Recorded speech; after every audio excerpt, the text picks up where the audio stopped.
Hello friends, എല്ലാവർക്കും good morning. അപ്പോൾ ഇന്നത്തെ വേദയുടെ വിശേഷത്തിലേക്ക് എല്ലാവർക്കും സ്വാഗതം.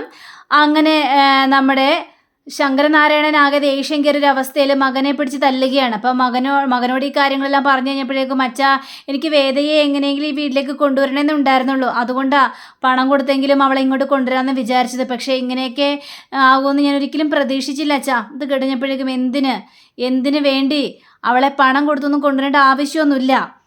അവളുടെ കാര്യം വിട്ടേര്, ഇനി അവളെക്കുറിച്ച് ചിന്തിക്കുകയും വേണ്ട എന്നൊക്കെ ഈ ശ്രീകാന്തിനോട് പറയുകയാണ്. ശരി അച്ഛാ, ഇനിയിപ്പം ഞാൻ ചെയ്തു പോയത് തെറ്റാണെങ്കിൽ എന്നോട് ക്ഷമിക്കണം.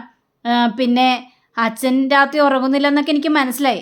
അച്ഛൻ്റെ മനസ്സിൽ വളരെയേറെ വിഷമമാണെന്ന് എനിക്ക് മനസ്സിലായി. അതുകൊണ്ടാണല്ലോ ബാൽക്കണിയിൽ പോയിരുന്ന് അച്ഛൻ ഉറങ്ങാതെ എന്തൊക്കെയോ ആലോചിച്ച് സങ്കടപ്പെട്ടിരിക്കുന്നത് ഞാൻ പല പ്രാവശ്യം കണ്ടിട്ടുണ്ട് അച്ഛൻ എന്നും പറഞ്ഞുകൊണ്ട് ഇങ്ങനെ സംസാരിക്കുക. പിന്നീട് കാണിക്കുന്നത് നമ്മുടെ വേദയാണ്. അപ്പോൾ വേദയാണെങ്കിൽ കിച്ചണിൽ എന്തൊക്കെയോ ചെയ്തുകൊണ്ടിരിക്കുക. ആ സമയത്താണ് നമ്മുടെ നന്ദിനി വന്നിട്ട് ചൂലെടുത്തുകൊണ്ട് വന്നിട്ട് ഈ വേദയെ കുറ്റപ്പെടുത്തി കാര്യങ്ങളെല്ലാം സംസാരിക്കുന്ന. അല്ലെങ്കിൽ അങ്ങനെയാ, നാണോ മാനോ ഇല്ലാത്തവരൊക്കെ ഇങ്ങനെ എന്ത് പറഞ്ഞാലും ഒരിടത്ത് ഇങ്ങനെ കടിച്ചു തൂങ്ങി കിടക്കും. ഇവരോടൊക്കെ എന്ത് പറഞ്ഞിട്ട് എന്ത് കാര്യം? അല്ലെങ്കിലും കണ്ടില്ലേ, വലിയ പണക്കാരനെന്നൊക്കെ പറഞ്ഞിട്ട് എന്താണ് കാര്യം? ഇപ്പോൾ സ്വന്തം മകൾക്ക് അച്ഛൻ വിലയിട്ടത് വെറും പുല്ലിൻ്റെ വില പോലും ഇല്ലാത്ത ഒരു വില തന്നെയാണ് മകൾ കിട്ടിയിരിക്കുന്നത്. ഈ അച്ഛനമ്മനെയൊക്കെ എന്താ ചെയ്യേണ്ടത്? അവരെയാണ് മുക്കാലി കെട്ടി അടിക്കേണ്ടത്. ഇത്തരത്തിലുള്ള മകളെയും പെറ്റ് വളർത്തി വഷളാക്കി ഓരോ കുടുംബത്തോട്ട് വിട്ട് കഴിയുമ്പോഴേക്കും ഇങ്ങനെ ഓരോ കുടുംബവും നാറാണക്കല്ലെടുത്ത് പോകുന്നത് അച്ഛനമ്മൻ്റെ വളർത്തു ദോഷമാണ് എന്നൊക്കെ ഇങ്ങനെ നന്ദിനി ഇങ്ങനെ ഓരോ കാര്യങ്ങളും സംസാരിച്ച് കഴിഞ്ഞപ്പോഴേക്കും വേദയ്ക്ക് കലി വരികയാണ്. അപ്പോൾ വേദയാണെങ്കിൽ നിർത്ത്, നന്ദിനിയേട്ടത്തിക്ക് ഇപ്പം എന്താ വേണ്ടത്? എന്നെ തല്ലണോ? എന്നാൽ തല്ല് തീർക്ക്. പിന്നെ നന്ദിനിയേട്ടത്തി പറഞ്ഞല്ലോ എൻ്റെ അച്ഛൻ്റെയും അമ്മയുടെയും കാര്യത്തെക്കുറിച്ച്. അപ്പം ഞാനും അങ്ങോട്ട് തിരിച്ചു പറട്ടെ. നന്ദിനിയേട്ടത്തിയുടെ ഈ സ്വഭാവം വഷളാകാനും എല്ലാത്തിനും കാരണം നന്ദിനിയേട്ടത്തിയുടെ അച്ഛനും അമ്മയാണെന്ന് ഞാൻ പറഞ്ഞു കഴിഞ്ഞാലോ? വേദേ, എൻ്റെ അച്ഛൻ്റെ അമ്മയെയും കുറിച്ച് എന്തെങ്കിലും പറഞ്ഞാലുണ്ടല്ലോ എൻ്റെ സ്വഭാവം നീ ശരിക്കറിയും. ആഹാ, ആണോ? അതേപോലെ തന്നെയാണ് എനിക്കും. സ്വന്തം അച്ഛനെയും അമ്മയെയും കുറിച്ച് പറയുമ്പോൾ വേദനിക്കുന്നുണ്ടോ?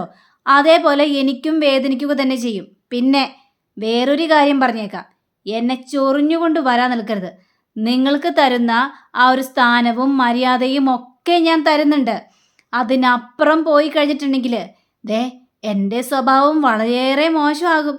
അപ്പം ഇവർ രണ്ടുപേരും കൂടി ഇങ്ങനെ തർക്കിക്കുന്നത് നമ്മുടെ ശ്രീജ കാണുകയാണ്. ശ്രീജക്ക് വേദയുടെ വർത്തമാനം കേട്ട് കഴിഞ്ഞപ്പോഴേക്കും ചിരി സഹിക്കാനും പറ്റുന്നില്ല. അതിനുശേഷം നമ്മുടെ നന്ദിനിയുടെ കയ്യിൽ നിന്ന് ആ ഒരു ചൂല് പിടിച്ച് മേടിച്ചിട്ട്, അതെ, ഇനി മുതൽ നന്ദിനി ഏട്ടത്തി ഏതായാലും തൂക്കവും തുടക്കവും ഒന്നും വേണ്ട, ഇതൊക്കെ ഞാൻ ചെയ്തോളാം. ചില മാറാലൊക്കെ തൂത്തു തുടച്ച് വൃത്തിയാക്കാനൊക്കെ ഉണ്ട്, എല്ലാം അടിച്ച് പുറത്താക്കണം. ചില മൂലകൾക്കൊക്കെ ചില അണുക്കളെല്ലാം പറ്റിപ്പിടിച്ചിരിക്കുക, അതുകൊണ്ട് അതൊക്കെ ഞാൻ അടിച്ച് തന്നെ പോകുള്ളൂ.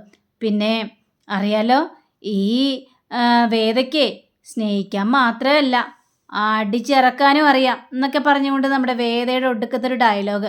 അപ്പോൾ ശ്രീജ വന്നിട്ട്, ആഹാ നന്ദിനിയോട് അടിച്ചു വരാൻ പറഞ്ഞിട്ട് ഇങ്ങനെ ഇരിക്കുകയാണ് നന്ദിനി. അയ്യോ ഏട്ടത്തി, ഞാൻ അടിക്കുവാ എന്നും പറഞ്ഞുകൊണ്ട് വേദയുടെ കയ്യിൽ നിന്നും ആ ചൂല് മേടിച്ച് അടിക്കാനായിട്ട് ശ്രമിക്കുക. ആ സമയത്ത് നന്ദിനി ഏട്ടത്തി, ഞാൻ എന്താ പറഞ്ഞത്? ഇതൊക്കെ ഞാൻ ചെയ്തോളാം എന്നല്ലേ പറഞ്ഞത്? ആഹാ, വേദ ചെയ്യുവാണോ? അതെ ശ്രീജ ഏട്ടത്തി, ഇവിടെയൊക്കെ കുറേ മാറാലൊക്കെ ഉണ്ട്, അതൊക്കെ അടിച്ചൊന്ന് ക്ലീൻ ആക്കണം, അല്ലെങ്കിലേ വീടിന് ഒരു വൃത്തി ഉണ്ടാവില്ല. ഇനി ചിലരുടെ സ്വഭാവമൊക്കെ മാറ്റിയെടുക്കാനുണ്ട് എന്നും പറഞ്ഞുകൊണ്ട് ശ്രീജ, ഏതായാലും അമ്മ വിളിക്കുന്നുണ്ട്, ചെല്ല്, അമ്മ അവിടെ അടുക്കളയിലുണ്ട് എന്നും പറഞ്ഞുകൊണ്ട് ശ്രീജയെ പറഞ്ഞു വിടുകയാണ്. ഇവർ രണ്ടുകൊണ്ട് പോയി കഴിഞ്ഞപ്പോഴേക്കും നമ്മുടെ വേദയ്ക്ക് ചിരി സഹിക്കാനും പറ്റാത്തൊരവസ്ഥ. അങ്ങനെ പിന്നീട് കാണിക്കുന്നത് നമ്മുടെ അമ്മയാണ്. അപ്പോൾ അമ്മയാണെങ്കിൽ കഞ്ഞി ഇങ്ങനെ വാർത്തുകൊണ്ടിരിക്കുക. ആ സമയത്ത് വേദയെക്കുറിച്ച് മാത്രമാണ് അമ്മയുടെ ചിന്ത. വിക്രത്തോട് പറഞ്ഞ ആ ഓരോരോ കാര്യങ്ങളും അമ്മ ആലോചിക്കുക. അങ്ങനെ ആലോചിച്ച് നിൽക്കുമ്പോൾ പെട്ടെന്ന് കൈ തന്നെയായിട്ട് ഈ ചൂട് കഞ്ഞി ഈ അമ്മയുടെ കയ്യിലേക്ക് തെറിച്ച് വീഴുകയാണ്. അപ്പോഴേക്കും അമ്മ, അയ്യോ എൻ്റെ കൈ പൊള്ളിയെന്ന് പറഞ്ഞുകൊണ്ട് ഒച്ചത്തി ഭയങ്കര കരച്ചിൽ. അപ്പോൾ വരുന്ന വേദ ഓടി വന്നിട്ട്, അയ്യോ അമ്മ എന്ത് പറ്റിയമ്മേ? അയ്യോ കൈ പൊള്ളിയല്ലോ അമ്മ, എന്ത് പറ്റിയമ്മേ എന്നൊക്കെ ചോദിച്ചുകൊണ്ട് കയ്യിൽ കുറച്ച് വെള്ളം കോരി ഒഴിക്കുക. അപ്പോൾ വരുന്നു അച്ഛനും ശ്രീജയും അതേപോലെ തന്നെ ശ്രീജയുടെ ഭർത്താവും ഒക്കെ ഓടി വരിക.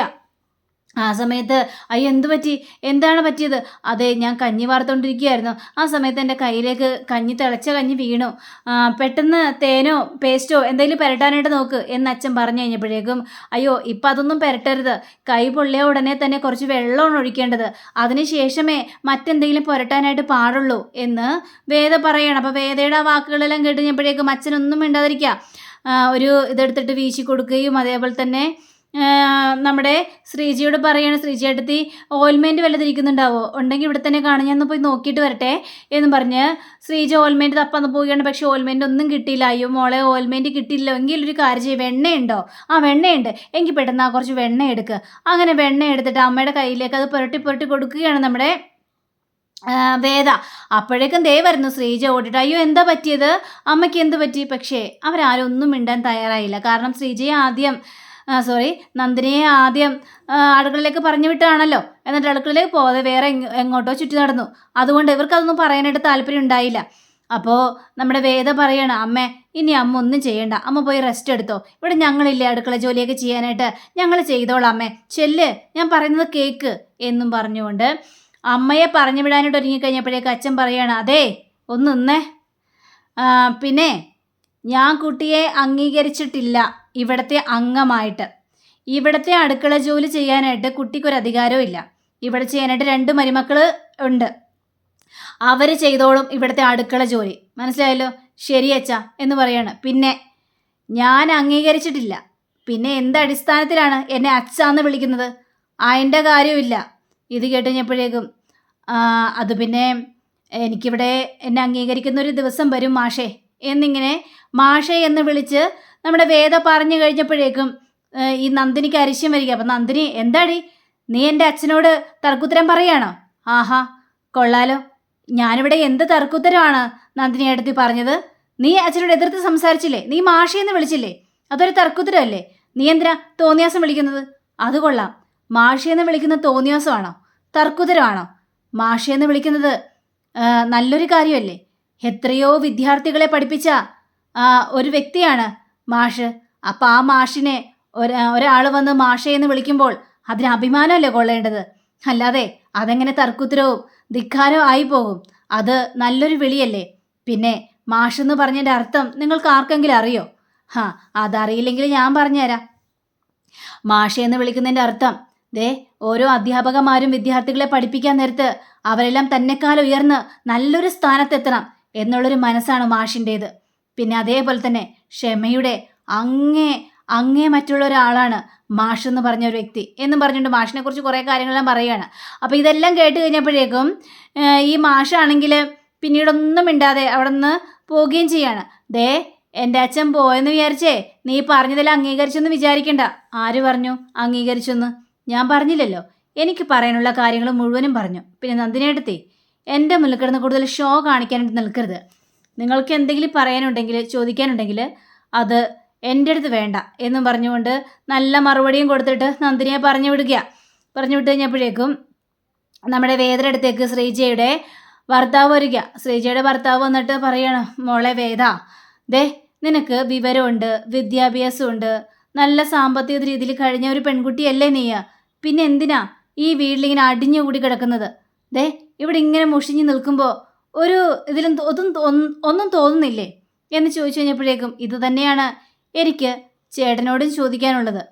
ചേട്ടൻ ഇവിടെ ഒരു പണിയും ചെയ്യാതെ വീട്ടിൽ തന്നെ കുത്തിയും ഉറങ്ങിയും തിന്നും കുടിച്ചും ഒക്കെ കിടക്കുമ്പോൾ ചേട്ടനതൊരു ബോറടിയായിട്ട് തോന്നുന്നില്ലേ? ഇതൊക്കെ കേട്ട് കഴിഞ്ഞപ്പോഴേക്കും ഒന്നും മിണ്ടാതെ നിൽക്കുകയാണ്. ചേട്ടാ, കുടുംബം എന്ന് പറഞ്ഞു കഴിഞ്ഞാൽ അത് വലിയ നിലയിലേക്ക് തന്നെ എത്തണം. ചേട്ടൻ പറഞ്ഞതുപോലെ തന്നെ ഞാൻ ഈ വീട്ടിലേക്ക് ആദ്യം കയറി വന്നു കഴിഞ്ഞപ്പോഴേക്കും എനിക്കൊരു കോൺഫിഡൻസ് ഉണ്ടായിരുന്നില്ല. പക്ഷേ പോകെ അതെനിക്ക് പതിയെ വന്നു ഏട്ടാ. അതുകൊണ്ട് ഞാനിവിടെ കംഫർട്ടബിൾ തന്നെയാണ്. അതേപോലെ തന്നെ ശ്രീചേട്ടത്തിയുടെയും ഏട്ടൻ്റെയും സ്വഭാവത്തിലും ജീവിതത്തിലും ഒക്കെ മാറ്റം സംഭവിക്കും. നമ്മുടെ മനസ്സിൽ ആ കോൺഫിഡൻസ് അതുണ്ടായിരിക്കണം. നമുക്ക് നല്ലൊരു ജോലി വേണമെന്നുള്ളൊരു കോൺഫിഡൻസ്, അത് ചെയ്യാൻ പറ്റും എന്നുള്ളൊരു കോൺഫിഡൻസ്, അതൊക്കെ ഉണ്ടെങ്കിൽ തന്നെ ജീവിതം നല്ല രീതിയിൽ തന്നെ മുന്നോട്ട് പോകുക തന്നെ ചെയ്യും. അങ്ങനെ ഒരു കാര്യമൊക്കെ ഈ വേദ പറയുക. അപ്പോൾ ഇവർക്ക് രണ്ടുപേർക്ക് ആ ഒരു കാര്യം കേട്ട് കഴിഞ്ഞപ്പോഴേക്കും വളരെയേറെ സന്തോഷം തോന്നുകയാണ്. പിന്നീട് കാണിക്കുന്നത് നമ്മുടെ വിക്രം ജോലി ചെയ്യുന്ന ആ സ്ഥലമാണ്. അപ്പോൾ ആ പാർട്ടിക്കാരൻ്റെ മുന്നിൽ വന്നിരിക്കുകയാണ്. പാർട്ടിക്കാരനാണ് വിക്രത്തിനോട് ഇരിക്കാനും പറയാണ്. അങ്ങനെ കുറേ ഡീറ്റെയിൽസ് എല്ലാം കയ്യിൽ കൊടുക്കുകയാണ്. നാളെ ഞാനിവിടെ ഉണ്ടാവില്ല, അതുകൊണ്ട് ഈ ഫയൽ നീ എത്തിക്കേണ്ട സ്ഥലത്ത് തന്നെ എത്തിക്കണം. പിന്നെ അറിയാലോ, ചില ഭൂമികൾക്ക് പട്ടയമൊക്കെ കൊടുക്കാനുണ്ട്, അതിനു വേണ്ടി തന്നെയാണ്. അപ്പോൾ ഇത് കേട്ട് കഴിഞ്ഞപ്പോഴേക്കും വിക്രമിന് വളരെയേറെ സന്തോഷം തോന്നുകയാണ്. നമ്മുടെ ഈ പാർട്ടിയെ വല്ലാതൊന്ന് ആഘോഷിക്കുക തന്നെ ചെയ്യണം. ആഘോഷിക്കുക കൊള്ളാം, പക്ഷേ ഈ ഫയൽ നഷ്ടപ്പെടുത്തരുത്. അതെന്തൊരു ചോദ്യമാണ് സാറേ, ഞാൻ അങ്ങനെ ഫയൽ നഷ്ടപ്പെടുത്തോ? എന്തെങ്കിലും ഞാൻ നഷ്ടപ്പെടുത്തിയായിട്ട് കേട്ടിട്ടുണ്ടോ എന്നും പറഞ്ഞുകൊണ്ട് ഇവ സന്തോഷത്തോടെ പടിയിറങ്ങിയ. അപ്പോൾ പിന്നീട് കാണിക്കുന്നത് ഈ വേദയുടെ ആങ്ങളെയും ആങ്ങളയുടെ ഭാര്യയും കൂടി വിക്രത്തിൻ്റെ ഏട്ടനെയും ഏട്ടത്തെയും കാണാൻ വേണ്ടി വന്നിരിക്കുക. അപ്പോൾ ആ സമയത്ത് വേദയെക്കുറിച്ചുള്ള കാര്യങ്ങൾ പറയാണ്. അന്നാ അച്ഛനിപ്പോൾ പറയുക, പണം കൊടുത്തൊക്കെ എന്തിനാണ് അവളോട് ഇങ്ങനെ ഷെയിം ചെയ്യുന്നത്, അതിൻ്റെ കാര്യമൊന്നുമില്ല, വേറെ രീതിയിലൊക്കെ വെച്ച് നോക്കിക്കോ, അങ്ങനെയാണ് വേദയെ നമുക്ക് പുറത്തിറക്കാം എന്നൊക്കെയാണ് അച്ഛൻ ഞങ്ങളോട് പറഞ്ഞത്. അയ്യോ എങ്ങനെയാണ്? അതൊക്കെ വഴിയേ പറഞ്ഞു തരാം, പക്ഷേ അതിനുള്ള പ്രതിഫലവും നിങ്ങൾക്ക് കിട്ടും. ഇത് കഴിഞ്ഞപ്പോഴേക്കും ഗോവയ്ക്ക് കുറേ ടിക്കറ്റുകളെല്ലാം ബുക്ക് ചെയ്ത്, പക്ഷെ അതെല്ലാം ക്യാൻസലായി പോയില്ലേ. എൻ്റെ ഈ കയ്യിലൊരു വളയിടണമെന്നൊക്കെ എനിക്ക് ആഗ്രഹം ഉണ്ടായിരുന്നു, പക്ഷേ അതൊന്നും ഇനി നടക്കില്ലല്ലോ. ഇത് കേട്ട് കഴിഞ്ഞപ്പോഴേക്കും വർഷയാണെങ്കിൽ ആര് പറഞ്ഞു നന്ദിനിയുടെ ഈ ആഗ്രഹം നടക്കില്ലെന്ന്? ഇതൊക്കെ നിസ്സാര ആഗ്രഹമല്ലേ? നിങ്ങളെപ്പോലെ പണക്കാരികൾക്കൊക്കെ നിസ്സാര ആഗ്രഹമാണ്, പക്ഷേ ഞങ്ങളെപ്പോലെ പാവപ്പെട്ടവർക്ക് അത് വല്ലാത്തൊരു ആഗ്രഹം തന്നെയാണ്. അതാണോ കാര്യം എന്നും പറഞ്ഞുകൊണ്ട് വർഷയുടെ കയ്യിൽ നിന്ന് ആ വളയെടുത്തിട്ട് നന്ദിനിയുടെ കയ്യിലേക്ക് എടുത്ത് കൊടുക്കുക. ഇത് പിടിച്ചോ. ഇതോ? ഇപ്പോൾ നിങ്ങൾ ചെയ്യാൻ പോകുന്ന അതിന് ഒരു അഡ്വാൻസ് ആണെന്ന് കൂട്ടിയാൽ മതി. ആണോ? എങ്കിലും ഓക്കെ എന്ന് പറഞ്ഞുകൊണ്ട് അവരെ ആ വളയെടുത്തിട്ട് നന്ദിനി എടുത്ത് കയ്യിലേക്ക് ഇടുകയാണ്. നന്ദിനി വിചാരിച്ചാൽ മാത്രമേ ഇനി വേദയെ ആ കുടുംബത്തിൽ നിന്ന് അടിച്ചിറക്കാനായിട്ട് പറ്റുള്ളൂ. അതിനുവേണ്ടി എല്ലാ കാര്യങ്ങളും ചെയ്യണം. അതൊക്കെ ഞാൻ ഏറ്റുവെന്നേ. അങ്ങനെ ഇവർ രണ്ടുപേരും കൂടി ഗൂഢാലോചന അവിടെ ചെയ്യുകയാണ്. അപ്പോൾ ഈ വർഷയുടെ മനസ്സിലിരിപ്പം പുറത്തു വരികയാണ്. കാരണം വേദയുടെ വൈരാഗ്യം തീർക്കണം. കാരണം എൻ്റെ കുടുംബത്തിന് അത്രയും നാണക്കേടാണ് സംഭവിച്ചിരിക്കുന്നത്. അങ്ങനെ വേദയെ വെറുതെ വിടാനായിട്ട് ഞാൻ ഒരുക്കുമല്ല. അവളോട് പ്രതികാരം വീട്ടിയേ മതിയാവുള്ളെന്ന് ഈ വർഷ പറയുന്നത് കേട്ട് നന്ദിനിക്ക് ആകെ സന്തോഷവും തോന്നുകയാണ്, സമാധാനം തോന്നുകയാണ്. അങ്ങനെ നമ്മുടെ വിക്രത്തെ കാണിക്കുകയാണ്. വിക്രമാണെങ്കിൽ വിക്രത്തിൻ്റെ റൂമിലേക്ക് കയറി ചെന്ന് കഴിഞ്ഞപ്പോഴേക്കും വേദ അതിൻ്റെ ഉള്ളിൽ നിൽക്കുന്നു. അപ്പോൾ വേദയെ കണ്ടിട്ടപ്പോഴേക്കും നീ എന്തിനാ എൻ്റെ റൂമിൽ വന്ന് കയറിയത്? അതോ ഞാൻ ഈ മാറാലേക്കൊന്ന് അടിച്ചു തൂത്ത് വൃത്തിയാക്കാനായിട്ട്? വേണ്ട, എൻ്റെ റൂമിൽ കയറി അങ്ങനെ മാറാലെ അടിച്ചു തൂത്ത് വൃത്തിയാക്കേണ്ട ആവശ്യമില്ല. അത് കൊള്ളാലോ, ഇവിടെ വൃത്തികേടായി കിടക്കുമല്ലേ? വൃത്തികേടായി കിടക്കുന്നതാണ് എനിക്കിഷ്ടം. എൻ്റെ റൂമിലേക്ക് കയറണമെന്നല്ലേ പറഞ്ഞു? ആര് പറഞ്ഞു? ഞാൻ കയറും.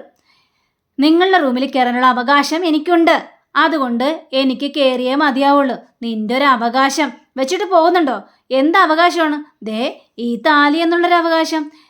എന്നോട് അനുവാദം ചോദിച്ചിട്ടാണോ നിങ്ങൾ എൻ്റെ കഴുത്തിൽ താലി കെട്ടിയത്? അല്ലല്ലോ. നിനക്കൊന്ന് പോയി തന്നൂടെ?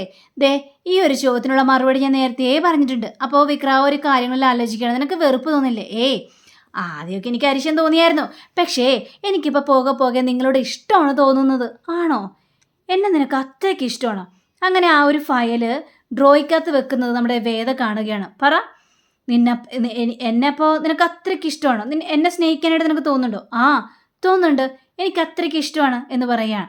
അപ്പോൾ ശരി ആയിക്കോട്ടെ എന്നും പറഞ്ഞുകൊണ്ട് വിക്രം നേരെ വേദയുടെ അടുത്തേക്ക് അടുപ്പിച്ചങ്ങോട്ട് ചെല്ലുകയാണ്.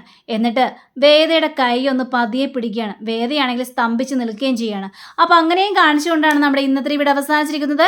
അടുത്ത റിവ്യൂവിനെ കാത്തിരിക്കുക, സബ്സ്ക്രൈബ് ചെയ്യുക. എല്ലാവർക്കും നല്ലൊരു ദിനം ആശംസിച്ചു. നമസ്കാരം. Thank you. See again. By.